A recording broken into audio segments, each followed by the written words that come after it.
The member from Kitchener-Waterloo. Thank you very much, Mr. Speaker. My question is to the Minister of Health and Long-Term Care.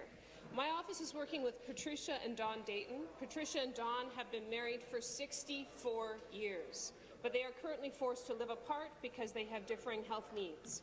Patricia is in the dementia unit at University Gates, a long-term care facility, while Don is living at the West Hill retirement home. Every morning, Don takes a cab to visit Patricia at her long-term care facility so that they can have breakfast together. It breaks his heart to leave her each day. Our seniors should not have to go to such great lengths to be together, especially at a time when they need each other the most. Currently, Don and Patricia are on a very long reunification waitlist to the Waterloo, Wellington, Lynn. Speaker, what will this government do to reunite Don and Patricia as soon as humanly possible? Minister of Health, Long-Term Care.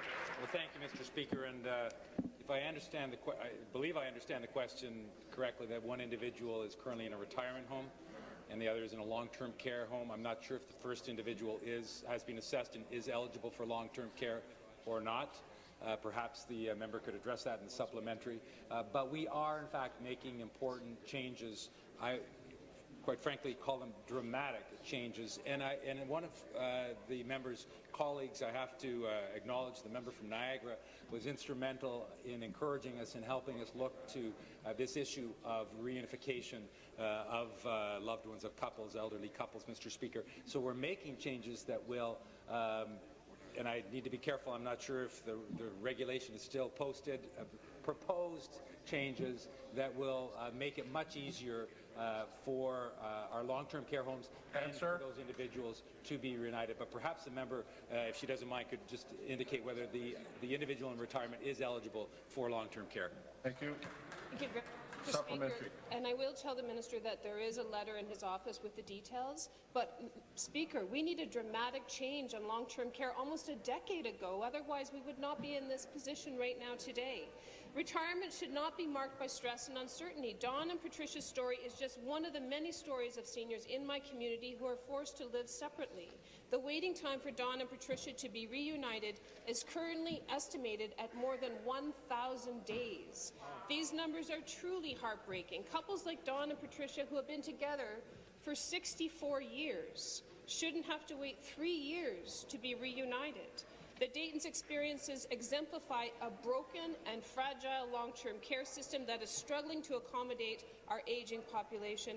Will the minister please tell Don and Patricia and every single family affected by the shortcomings of the long-term care system why it is acceptable that they wait years to be reunited with their loved ones? Thank you. Minister. Well, Mr. Speaker, that's precisely why we're making these changes. And I'm still not sure if the first individual is eligible for long-term care, because obviously if he is not, that would make it more challenging.